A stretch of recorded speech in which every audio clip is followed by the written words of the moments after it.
Hello friends, welcome to Indian study पर आपका स्वागत है। दोस्तों, आज के इस वीडियो में हम आप लोगों के लिए जीके का टेस्ट लेकर के आए हैं, जो कि आपके आने वाले एग्जाम्स यूपी जेल वार्डर के लिए बहुत ही ज़्यादा इंपॉर्टेंट है। तो वीडियो को एंड तक जरूर देखिएगा, क्योंकि लास्ट में मैं आपसे क्वेश्चन भी पूछूंगा और उसका आंसर आपको कमेंट बॉक्स में बताना होगा। पहला क्वेश्चन, चंद्रगुप्त द्वितीय को किस नाम से जाना जाता था? तो आप सभी लोग जानते हैं कि चंद्रगुप्त द्वितीय को हम किस नाम से जानते हैं। तो आपका जो सही आंसर हो जाएगा वो हो जाएगा आपका विक्रमादित्य। जी हाँ दोस्तों, चंद्रगुप्त द्वितीय को विक्रमादित्य के नाम से भी जाना जाता था। और चंद्रगुप्त विक्रमादित्य के दरबार में रहने वाले प्रमुख विद्वान मैं आपको बता देता हूँ। जैसे आपने सुना होगा बारहमिहिर, धर्मंतरी, ब्रह्मगुप्त, आर्यभट्ट, ये सभी जो है वो चंद्रगुप्त विक्रमादित्य के दरबार में रहते थे। ठीक है। नेक्स्ट क्वेश्चन, गीत गोविंद के लेखक कौन थे? तो देखो जल्दी बताओ, इंपॉर्टेंट क्वेश्चंस। तो देखो, गीत गोविंद के लेखक थे आपके जयदेव, यानी कि पहला ऑप्शन करेक्ट। नेक्स्ट क्वेश्चंस, किस लड़ाई में मोहम्मद गौरी के लिए दिल्ली क्षेत्र खोल दिया गया? जल्दी बताओ, question number third.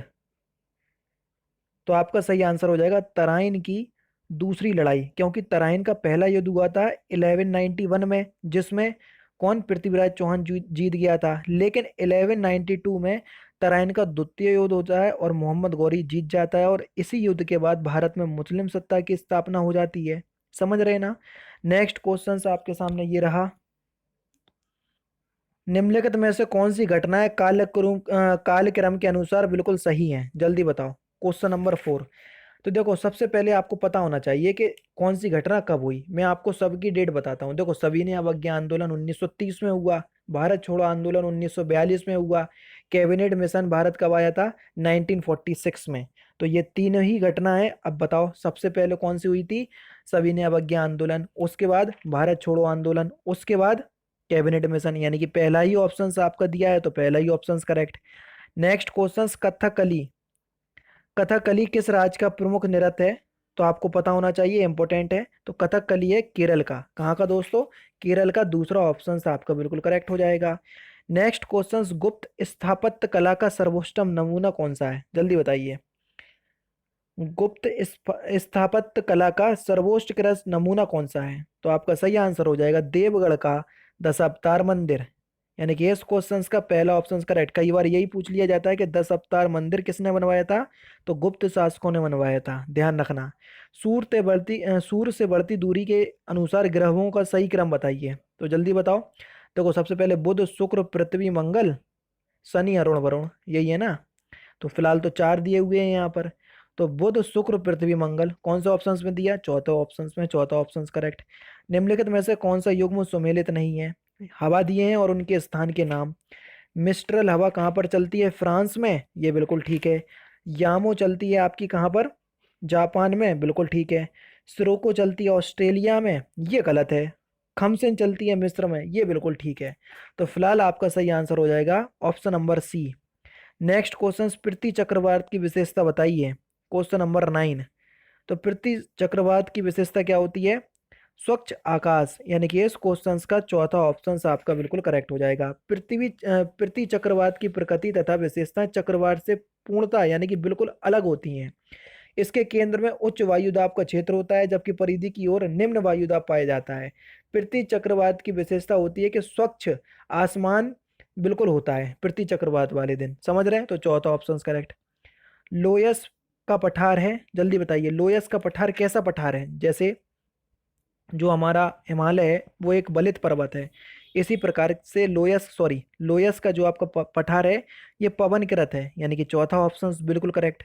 Next question, Bharat में कृषि वस्तुओं में के संबंध में न्यूनतम समर्थन मूल्य, प्रापण मूल्य आदि से संबंधित आयोग है।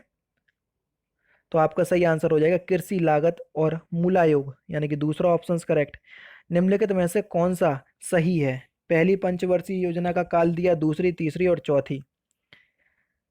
तो सही कौन सा नहीं है ये हमको बताना है। चौथी पंचवर्षीय योजना का कार्यक्रम गलत है, क्योंकि 1966 से योजना अवकाश हो गया था। समझ रहे? यानी कि इस क्वेश्चन का चौथा ऑप्शन आपका बिल्कुल करेक्ट हो जाएगा। नेक्स्ट क्वेश्चन आपके सामने, अन्नपूर्ण योजना किस वर्ष लागू की गई या कार्यान्वित की गई? जल्दी बताइए। तो आपका सही आंसर क्या हो जाएगा? बिल्कुल ठीक, 2000 में। यानी कि इस क्वेश्चन का चौथा ऑप्शन करेक्ट हो जाएगा। नेक्स्ट क्वेश्चन, राष्ट्रपति को पद एवं गोपनीयता की शपथ कौन दिलाता है? तो राष्ट्रपति को शपथ कौन दिलाता है? उच्च न्यायालय का मुख्य न्यायाधीश। लेकिन राष्ट्रपति अपना जो शपथ सॉरी जो आपका त्याग पत्र है वो उपराष्ट्रपति को देता है, इस बात को ध्यान रखना, ठीक है। नेक्स्ट क्वेश्चन आपके सामने है, वर्तमान में संपत्ति का अधिकार एक प्रकार का क्या है? जल्दी बताओ। तो वर्तमान में संपत्ति का अधिकार जो है ये एक विधिक अधिकार है। इसको 44वें संविधान संशोधन 1978 के द्वारा हटा दिया गया था मूल अधिकारों में से, ठीक है ना। तो तीसरा ऑप्शन करेक्ट। किस अनुच्छेद के द्वारा 6 से 14 वर्ष तक के बच्चों के लिए शिक्षा का अधिकार मूल अधिकार माना गया है? कौन से अनुच्छेद के तहत? तो आपका सही आंसर हो जाएगा आर्टिकल 21 के ए के तहत, यानी कि इस क्वेश्चन का चौथा ऑप्शन बिल्कुल करेक्ट है। संविधान सभा द्वारा अंतिम रूप से पारित संविधान में कुल कितने अनुच्छेद और अनुसूचियां थीं?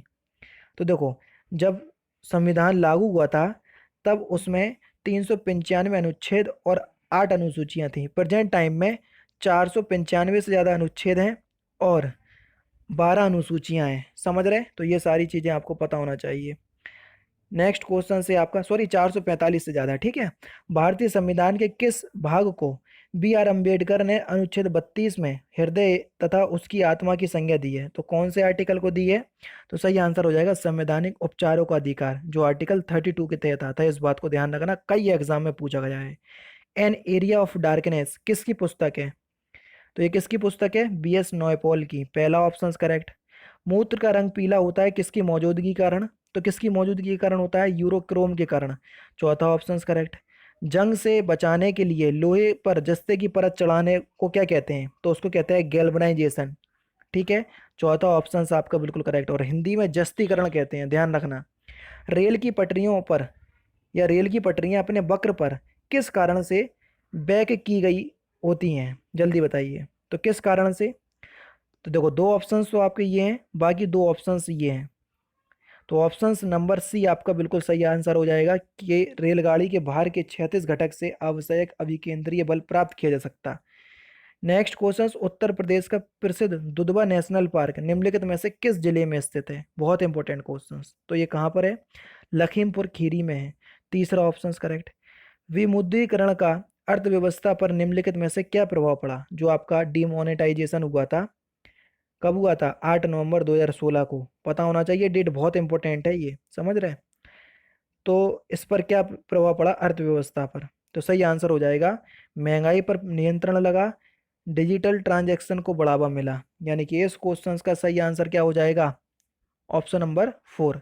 ये तो मैं कह सकता हूँ, लेकिन पेट्रोल और डीजल के नाम प्रेजेंट टाइम में जो है उसको देख करके हो सकता है कि इस बात से मैं थोड़ा मतलब इस बात से थोड़ा राजी ना हूँ मैं। नेक्स्ट क्वेश्चन, उत्तर प्रदेश के किस आर्थिक क्षेत्र में सर्वाधिक साक्षरता है? किस क्षेत्र में सबसे ज़्यादा साक्षरता है? बुंदेलखंड क्षेत्र में, यानी कि इस क्वेश्चन का दूसरा ऑप्शन करेक्ट।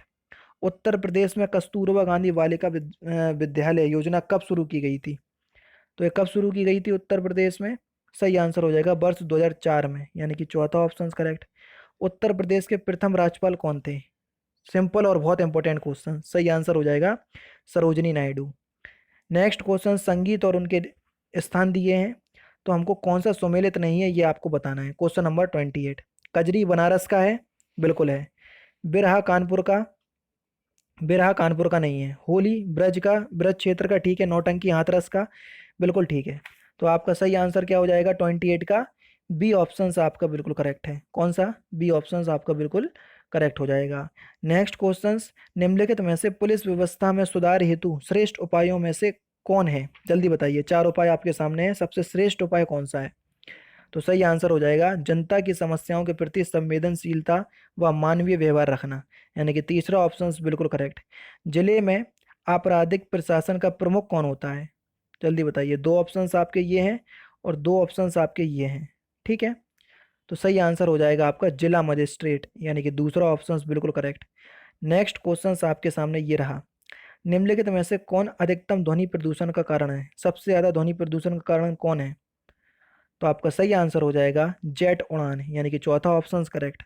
घड़ियाल प्रोजेक्ट किस नदी में स्थापित है? घड़ियाल प्रोजेक्ट, तो सही आंसर हो जाएगा चंबल नदी, यानी कि इस क्वेश्चन का तीसरा ऑप्शन आपका बिल्कुल करेक्ट है। पारिस्थितिकी तंत्र के खाद्य श्रृंखला का सही अनुक्रम क्या है? Question number 33। तो सही क्रम क्या है? तो सही आंसर हो जाएगा आपका पहले पादप, फिर शाकाहारी है, फिर मांसाहारी है, फिर अपघटक है। समझ रहे? तो सही ऑप्शन आपका कौन सा होगा? ऑप्शन नंबर ए, पहला ही ऑप्शन करेक्ट। भूटान के देश की राजधानी एवं मुद्रा। तो भूटान की राजधानी क्या होगी, जल्दी बताइए। तो भूटान देश की राजधानी तो आप सभी लोग जानते होंगे, थिम्पू। और यहाँ की जो मुद्रा यानी कि करेंसी है, न्यू गल्ट्रम। यानी कि पहला ही ऑप्शन आपका बिल्कुल करेक्ट हो जाएगा। प्रवासी भारतीय दिवस कब मनाया जाता है, जल्दी बताओ। बहुत सिंपल और इम्पोर्टेंट क्वेश्चंस। तो प्रवासी भारतीय दिवस जो है ये 9 जनवरी को मनाया जाता है। यानी कि इस क्वेश्चंस का कौन सा? दूसरा ऑप्शन बिल्कुल करेक्ट। और लास्ट क्वेश्चंस, टेलीफोन की खोज किसने की थी? जल्दी से बताना बिल्कुल कमेंट बॉक्स में, ठीक है। ये क्वेश्चंस का आंसर आप लोगों को कमेंट बॉक्स में बताना है। तो दोस्तों फिलहाल की वीडियो में सिर्फ इतना ही। अगर आपको वीडियो पसंद आए तो प्लीज़ दोस्तों वीडियो को लाइक कीजिए, शेयर कीजिए और साथ ही साथ हमारे चैनल को सब्सक्राइब करना ना भूलें, क्योंकि मैं रोजाना इसी तरह की वीडियोज़ आप लोगों के लिए लाता रहता हूँ। नमस्कार दोस्तों, जय हिंद, जय भारत।